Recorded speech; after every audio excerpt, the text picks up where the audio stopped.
Okay, thank you, Joella. Thank you, Mr. Chairman. This is for special use number 20. The applicant is proposing to rent out a 2-bedroom residence for overnight stays and short-term rentals through online rental programs. The staff findings: lodging provided by homeowners for compensation is recognized as a special use allowed in a residential zoning district, provided that the prescribed use is in harmony with the other uses permitted in the zone and not found to be contrary to public interest. The process provides for review of physical conditions at the location, the conduct and operation of the proposed use, and whether the combination of these factors will be compatible with the proposed site and surrounding area. To provide the board with information about the proposed special use, the applicant and planning staff have responded to the established 20 questions. The zoning district is an R1 single-family resident. The property is outlined here in the pink. Here's an aerial photograph. You can see the outline again in the pink. West Elementary is just to the south. The property is in an R1 or a single-family residence zone. The home is a 2-bedroom single-family home with a footprint of 1,241 square feet. The subject parcel itself is about 3,500 square feet in size. Some various photos of the neighborhood.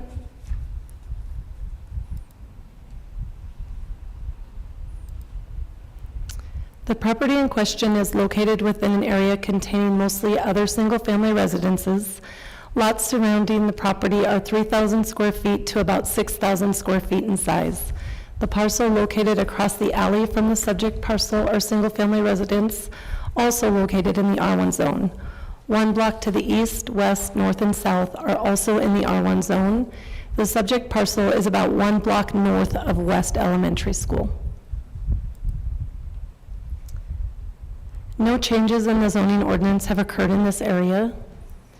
The property in question is located within the Uptown neighborhood place type in the comprehensive plan. The Uptown neighborhood place type represents a traditional urban neighborhood with the predominance of single-family attached and detached residential units and limited neighborhood commercial in the form of corner markets, coffee shops, and cafes. They are located within the Butte Historic District and are defined by the character and quality of the architecture found at the turn of the century. They are served by public utilities and exhibit a traditional street grid pattern that affords good vehicle and pedestrian connectivity throughout. Pocket parks, linear parkways, and ball fields are typical in this designation. The Uptown neighborhood place type flanks the Uptown core place type to the west and wraps around the north and south of the district, acting as an intact neighborhood complementary of many of the historic characteristics found in Uptown. The comprehensive plan, here is the parcel in question in the Uptown neighborhood. You've got the economic driver and open lands to the east. There's no proposed change concerning landscaping, fencing, or screening at this time. Vehicle access to and from the property is acceptable for the proposed use. The access is provided via West Platinum Street to the front of the residence and an alley to the south. There is a detached garage located to the rear of the residence off South Emmett Avenue with a driveway and enough room for some off-street parking on South Emmett as well. Handicap access may be a concern as there are steps in the front of the residence to access the house as well as steps at the rear entrance. Staff feels that the applicant should state this in their listing for the rental. Some views of the site looking west at the side of the house and the front of the house. Proposed sign and lighting. The applicant under BSBMC section 1742050A-5 may have 1 sign as directional informational sign no larger than 5 square feet to inform guests as to where the parking area is located. In addition, applicants shall be permitted a 1 square foot sign flat against the front wall to the building Any change in additional signage would be subject to review and approval by Planning Department. Applicants have indicated that they do not intend to install signage. Regarding lighting, the existing lighting is typical of the residential neighborhood. Potential nuisances. So long as occupancy levels of the residence is in conformance with the residential building code, it should not increase traffic. Some off-street parking places are considered a nuisance. If the applicants are limited to occupancy level dictated by the size of the house, there should not be any more of the parking issues than if the house were inhabited long-term. Staff believes that the address should be clearly posted on the front of the residence and be visible from the street to mitigate the potential for guests to mistake a neighbor's home. And staff would suggest that owner does enforce rules through the online hosting program to regulate noise. Enforcing good renter conduct is especially important considering the location of an elementary school nearby. Public safety and health. Butte-Silver Borough Health Department has regulations related to providing rooms for rent. The occupancy level of the building, which is determined by the building official, provides for public health and safety by limiting occupancy of the residency. The comprehensive plan growth policy designated for this parcel is the uptown neighborhood. Staff believes that the proposed use is consistent with the intent of the zoning ordinance to allow for the reasonable use of private property. The zoning ordinance permits certain commercial uses to be located within all residential zones after review by the Zoning Board of Adjustments. The special use application process was created to ensure these types of businesses don't negatively impact the adjacent residents. Anytime a commercial business encroaches into a residential neighborhood, there is a potential for the use to negatively impact the surrounding property owners. In this case, when considering the low-impact commercial nature of the business and the owners limiting the number of occupants, staff feels that it would appear to have a minimal impact on adjacent properties and property owners. Conclusion, based on the above information, staff's analysis on the review criteria and any public opinion as it relates to the criteria, the board must determine if the applicant has presented evidence to the satisfaction of the board that said undue detriment will not result from the granting of a special use permit for short-term rental. Section 17.38.160, special or conditional use permit decision of board, requires staff to refer the application to the board within 15 days of the receipt of the application and all requested information. The board shall within 60 days deny the application and give reason for the denial in writing to the applicant, or approve the application, and zoning officer shall issue a zoning compliance permit with conditions specified therein.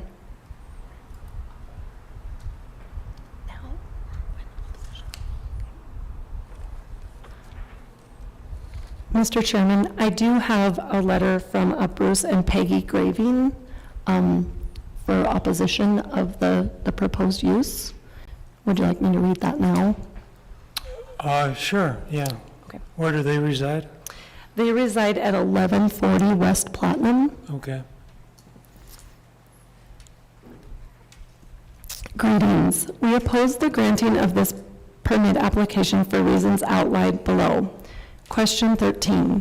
We ask the staff and the commission to consider the character of the neighborhood by comprised of more than aesthetics of the properties. The Lower West Side is a predominantly single-family owned occupied community. We don't understand how permitting short-term rentals by an absentee owner enhances or promotes that character. Our neighborhood already struggles to maintain that character being located so close to Montana Tech. If this permit is approved, how will the next applications be analyzed? Question 14. The growth policy objectives include preserving traditional urban neighborhoods, reducing the number of owner-occupied dwellings for a use that poses a higher potential for neighborhood disruption seems inconsistent with the objective. Question 17.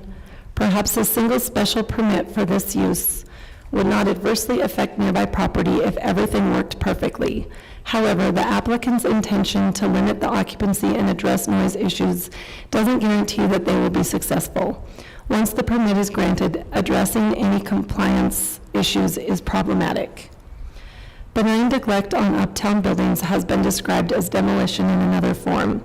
Butte has precious few historically significant R1 districts like the Lower West Side. They are at risk through aging of the population, the demands for off-campus housing, and non-resident real estate speculation. Let's not add to those challenges by accepting this type of use as being in harmony with the current owner-occupied residential character of the neighborhood, and over time find them to be beyond recovery. Respectfully, Bruce and Peggy Graving, 1140 West Platinum Street. Thank you. Could the applicant step forward to the podium, please? And identify yourself by giving your name and address. My name's Emmett Reardon, I live at 1100 West Gold Street. Okay. Yeah, there you go. You got the red right there. Okay, Emmett Reardon, I live at 1100 West Gold Street, a block up the street from the proposed Okay. property. Now, you have the opportunity to present additional evidence in support of your application, if you would care to do so at this time. I don't have anything prepared, but I would tell you that this house has been rental property, long-term rental property for approximately 30 years. I live half a block away on the corner of Golden and 1100 West Gold, so I've always been able to keep a pretty close eye on the property, you know. And I did a little bit of homework regarding short-term rentals, and right now on the VRBO site, there's 91 short-term rentals in Butte. On Airbnb, there's 66, and on Home to Go, there's 114. You know, it is the thing it's happening right now, and we've chosen as a business to look into that market rather than the long-term market. Because if it's not approved, it will remain a long-term rental. Okay. Mr. Reardon, you've been handed, I believe, a document entitled Conditions of Approval. There's 5 of them, if you had an opportunity to review them. If we were to approve your application, it would be subject to these conditions, and just wanted to make sure that they're acceptable to you. And Yeah, they're fine. Yeah, no problem at all. I mean, we already do that now. all right. Thank you. Is there Thank you. anything further you would like to say? Okay, thank you. Is there anybody present tonight that would like to speak in support of this application? Any neighbors or anybody in the neighborhood? Okay. Is there anybody present that would care to speak against the application? Okay. Hearing nobody, I'll close the public portion of this meeting and open it for board discussion. Again, I will note that we have 60 days to render our decision in this matter, but typically we do it on the night that it is presented to us, and I see no reason not to do that at this time, unless some board members have reasons why we shouldn't do that. Yeah, Mr. Chairman, members of the board. My thought with regards to this is it even kind of plays off what Mr. Reardon has already said. There are hundreds of these in town, or very close to 100 of them at the very least. It is where people are staying. There's little to no control that we have over it right now. This family is trying to do the right thing by coming in here and getting an approval, which I tend to say at every single one of these, we need to encourage, we need to be supportive of. I understand the concerns of the neighbor. Those are legitimate concerns. I do think it's a little disingenuous to refer to the Reardons as absentee owners when this property has been a rental property for multiple years and they've lived very, very close to it. I don't anticipate them leaving. I don't anticipate them leaving it to get into disrepair. I almost come at this from a little different angle where I think these short-term rentals, I think there's a lot more incentive to keep them up because frankly, no one's going to stay there if it's a piece of junk. And if you don't have a nice yard and you don't have a welcoming place and you don't have a comfortable place for these people to stay, they're not going to stay there. They're going to leave you bad reviews. There's no incentive to, it's just, they need to be nice for them to be a going concern for these businesses or these people. And frankly, there's a lot of long-term rentals in this town that have zero upkeep, zero landlord involvement, and frankly, the biggest problem with them is absentee ownership from people from out of state, out of town, out of wherever. There's a lot of absentee owners that frankly live right next to properties they don't care for. But when you're in a long-term rental, you don't have a ton of incentive to keep it up if someone's going to sign a one-year lease and not leave and doesn't care to do anything about that. Unfortunately, the rental market is tight here, and people kind of get stuck in these crappy houses that they don't necessarily want to be in these long-term rentals, but we have no control over that. We have no say in that. I do think these short-term rentals, when done properly, like they are tonight, when we do have some say in it, we do have some conditions that we can add to our approvals, actually makes these properties a little better than what they would be as a long-term rental. And that's just my opinion, and I would be in support of this as it's stated tonight with the conditions. Thank you, Tyler. Do any other board members have any thoughts with regard to this matter? I concur with Mr. Schaefer. You know, we've seen several of these in the past year. You know, I thought they were going to be kind of a scourge. You know, we were going to have trouble and everything, but you know, and I think staff would probably concur that there really hasn't been any problems. I mean, there just aren't problems with them. I've used them in different places myself, and they tend to be high quality, well policed. I mean, if you have a problem, there's a number you can call, there's somebody there, they're clean. So I would tend to want to see this application go through. Okay. Well, I personally agree with Tyler and with Todd, but Garrett, Sylvia, do you have any thoughts? Totally agree with the comments of Mr. Schaefer and Mr. Collins as well. Okay, thank you. I agree, and I'm in support as well. Okay, Chairman. thank you. Mr. Okay. Anybody care to Mr. make? Chairman, I'd like to make a motion. We approve special use permit 2211-11 with conditions as outlined in the staff report. So moved. Moved and seconded.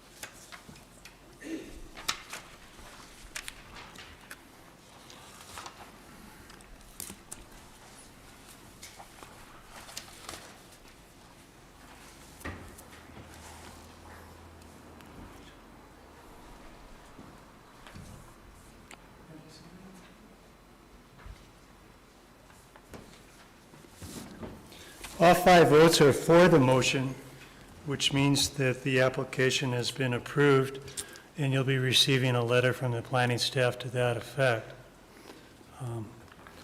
With regard to the people that objected via letter, I guess I should note that our approval of this application can be appealed by them to district court within 30 days, with the first date being tomorrow by filing a petition with the district court. So we're ready to move on to the next matter. The next matter we've already considered last month, and it's the appeal by the concerned citizens of Ramsey to the permit that was issued to Love's Truck Stop to build its facility, its truck stop at the location that has been described by them in documents submitted to the planning board.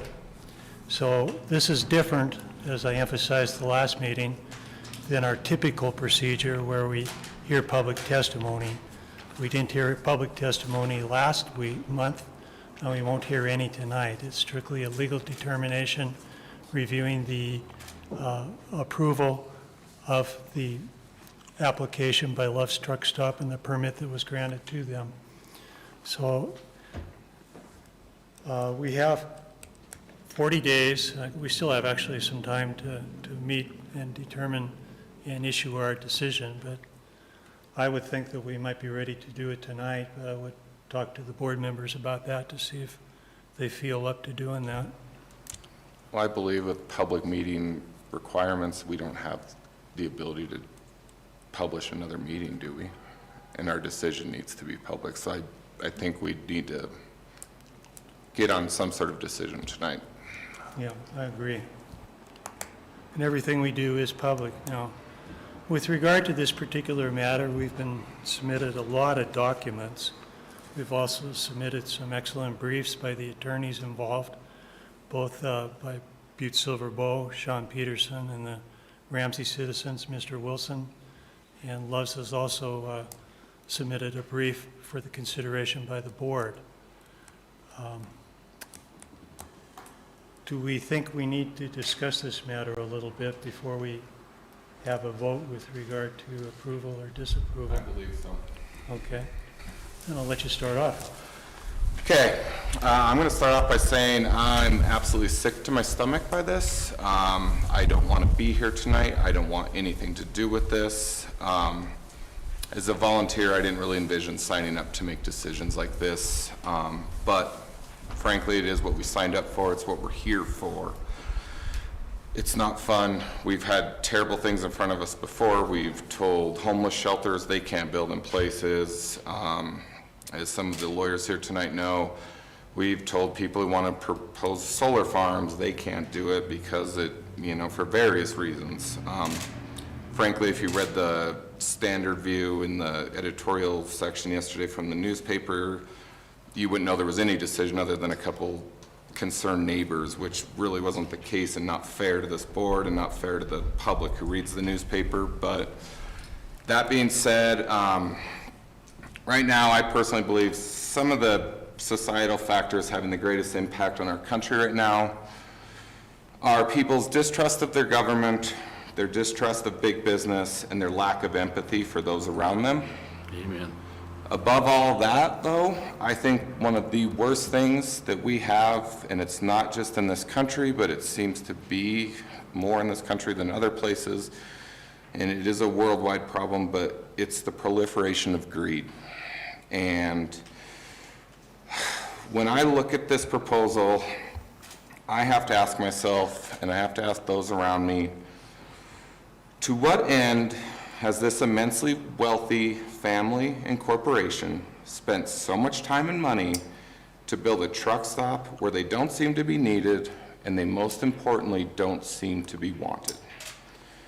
Is there anybody in this great city who thinks we need a sprawling truck stop built 10 miles from 2 other full-service truck stops? Are we looking to be the capital of truck stops? I don't think so. Is there anybody in the city who thinks we desperately need the economic benefit of having tens of lower wage jobs when we have restaurants that literally can't open on multiple days a week because they have staff shortages? I don't think so. At this point, the continuation of this project in Ramsey, to me personally, seems to only have 2 purposes, and it's spite and it's greed coming from a corporation. That being said, my approach to this board with regards to these special use permits has always been to evaluate, or not these special use permits because this isn't one, but to special use permits in general has always been to look at all of the cases in an unbiased manner, taking into account all the various criteria that we use to evaluate these projects, and trying to do what's best for our community and those who are most affected by a special use or other variance we grant. Unfortunately, in this case, we were never given this opportunity. And although the common person following this case in the newspaper might be mistaken that we are here tonight to evaluate all the merits of this project and make an informed decision, we are not. What is in front of us tonight is frankly a very basic, straightforward question. And that is, did Planning Director Pipinich err in issuing these building permits? We've listened to plenty of testimony saying he did, and we've heard plenty of testimony in rebuttal to that. I've read through the court briefs multiple times. I've listened back through last month's meeting numerous times, and I've also had numerous sleepless nights contemplating this decision in my head. I just do not personally see a smoking gun that should give a volunteer board a solid reason to overturn a decision made by our county government. Having a volunteer board that has the power to overrule local decision-making based upon personal feelings and other factors sets a very bad precedent that has wide-ranging implications and effects for everyone. I don't think any of us want to live in a town where if our neighbor wants to build a garage and all of our ordinances and laws say he can and there's nothing he did wrong, but we just don't like it, that we can fight it through this way. I understand you guys have had no other way to fight this, and you have tried so hard, and I know you guys feel like there's something afoot here with this, within the government. I assure you, I have looked at this from so many different angles. I've talked to so many different people. There isn't anything afoot that is making this happen. I do not believe there's anyone in our county government that just wants a truck stop so bad in Ramsey that they're doing anything in their power to make it happen. I think what we really have in front of us right now is the zoning out there, although it's very likely, and I would think probably it's true, that it wasn't quite understood because of a map that frankly wasn't correct, and we have discussed that to no end. We have come to the conclusion, I believe, that the map does need to be determined by boundaries that are legal boundaries, and when those are drawn out, it is a different case. It saddens me that there was any confusion with a map. To me, a map in possession of the county government should always be the most accurate go-to thing that people rely on to make these decisions. For me to feel comfortable overturning this decision right now, I would feel as though I would need to be a certified surveyor or some sort of land use type lawyer. Unfortunately, I'm not. And it is my belief that whatever decision we do reach tonight, it likely needs to be appealed to district court so that these concerns from the citizens of Ramsey can actually have their day in court, so that their concerns and their questions can be reviewed by someone who is qualified and able to do that. I'm sorry, but we are not. I have to trust in our planning staff that they made the right decision. As many of you who have been on this board for many years know that this truck stop has been percolating for many years now. This is not the first we've heard of it. It is not the first the citizens of Ramsey have heard about it, but it's also not the first iteration of it to come to planning staff. I do have to trust that Loves came back to the planning staff with plans, adjusted them, changed them to make it fit the, for lack of a better term, piss poor zoning that we have out there. I right now am not personally comfortable overturning this. I really believe it needs to stay in court because and no offense to anyone else on this board, but I just don't feel we are qualified to overturn a decision that frankly we are not qualified to do. We are not surveyors. We're not out there checking the boundaries of these maps. We don't know.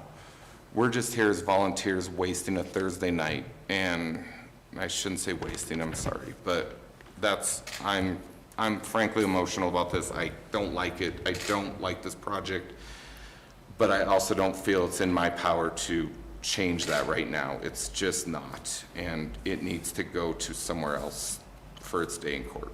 And I'm done. Thank you. Thank you very much, Tyler. Todd, did you have something you wanted to say? Mr. Chairman, everybody in the room, I as well have some real mixed emotions about this this problem that we have. You know, and maybe I'm beating a dead horse here, but you know, this thing has been going on through 3 chief executives, 3 zoning directors, lots of staff, 6 years plus probably, and it's something that Loves can do because they have lots of money. They don't want to go before us for a zoning variance or a special use permit because they know that we'd dig them a hole, and they don't want that. So they've been working on this thing, and they've been putting a lot of effort into it with our local government. Our local government people are bound by law to help them. They are bound by law. So, you know, these people sitting here are not criminals. They're doing their jobs. And I know how I feel about this, just being a board member, a volunteer. I don't like it. I love Ramsey. I spent a lot of time there when I was a kid. I had friends out there. It's a beautiful little community. But don't lay the blame on your government or the board. Neither's responsible. And we make our decisions on the facts provided to us by the Butte-Silver staff and testimony in these meetings. And I said they're bound by law to work with whoever wants to come into this community and develop. You know, this, if it goes through, this will be another piece of America lost. It's a very important piece too, for a lot of us, for a lot of different reasons.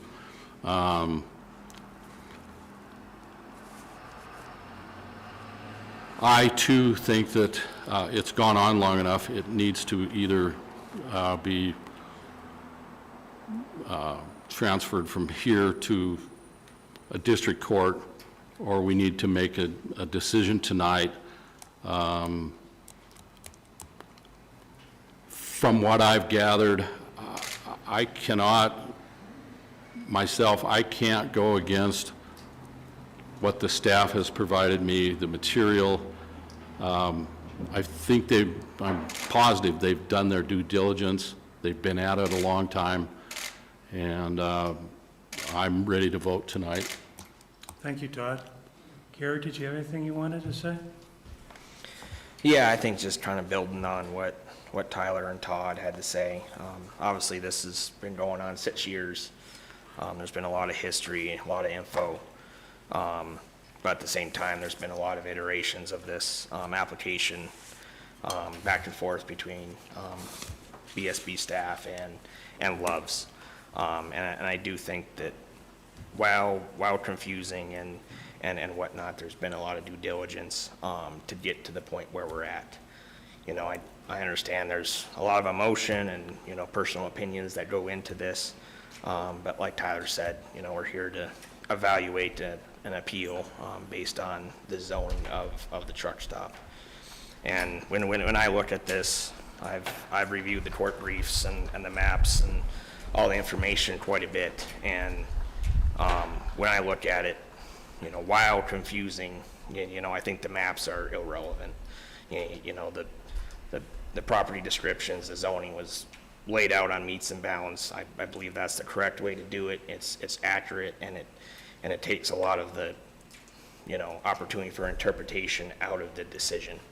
I believe the maps are to be used as a reference, but any sort of discrepancies between the maps, I don't think should be a basis of the decision. And I think given that, whether it's parking, underground storage tanks, other items that were brought up in the appeal, I think are zoned correctly. That's my interpretation of the information we were given. So, leaving my personal opinions and emotion out of it, which I think is the right decision. I believe the appeal lacks a factual basis, and my opinion is the stays on the permit should be lifted and the appeal should be denied. Thank you, Garrett. Sylvia, do you have anything you wanted to say? Well, Mr. Chairman and members of our board and the public, I pretty much agree with everything that's been said, and as well, I don't know that I'm qualified to say yes or no or whatever, but taking the emotion out of it and looking at the facts, I tend to agree with Garrett, just due to the fact that when you buy a house and you have a legal description, that's what you're buying. Whether they gave you a map that's right or wrong, that doesn't make any difference either. That's not true. Ma'am? Give us our day to talk. Ma'am? We're not having any testimony and no output. We've never had any testimony. We need to have testimony. Okay, thank you, ma'am. That's all that I have to say. Thank you.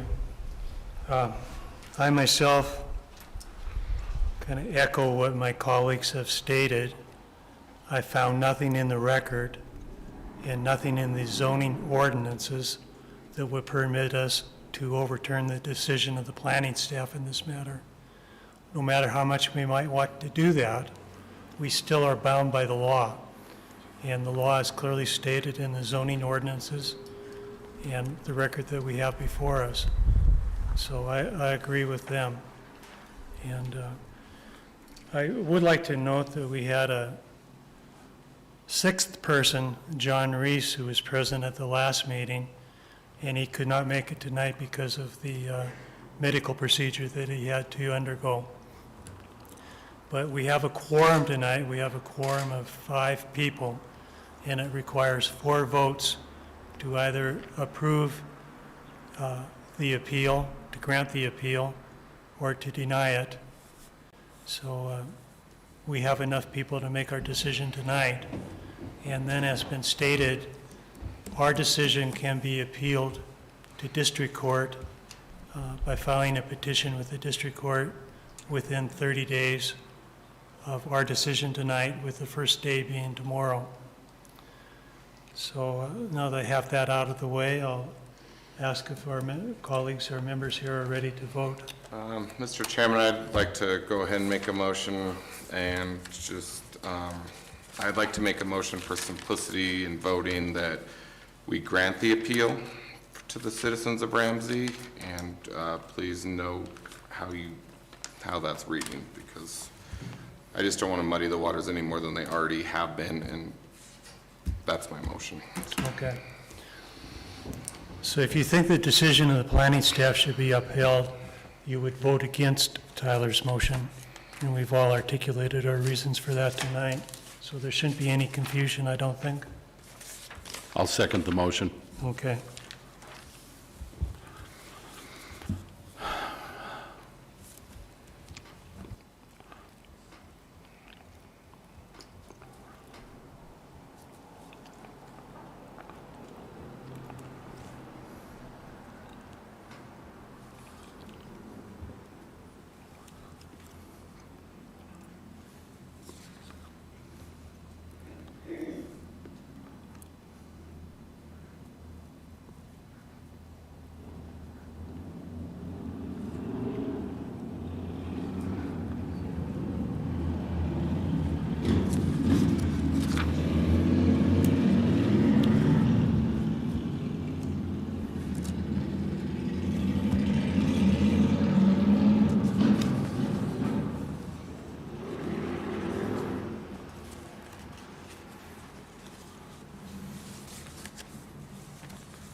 There are 5 votes against the motion, which means that the appeal of the Ramsey Citizens Council to this board has been denied.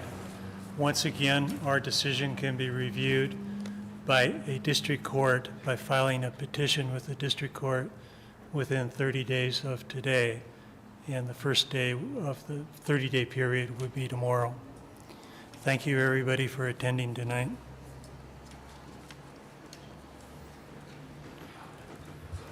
Is there any further business?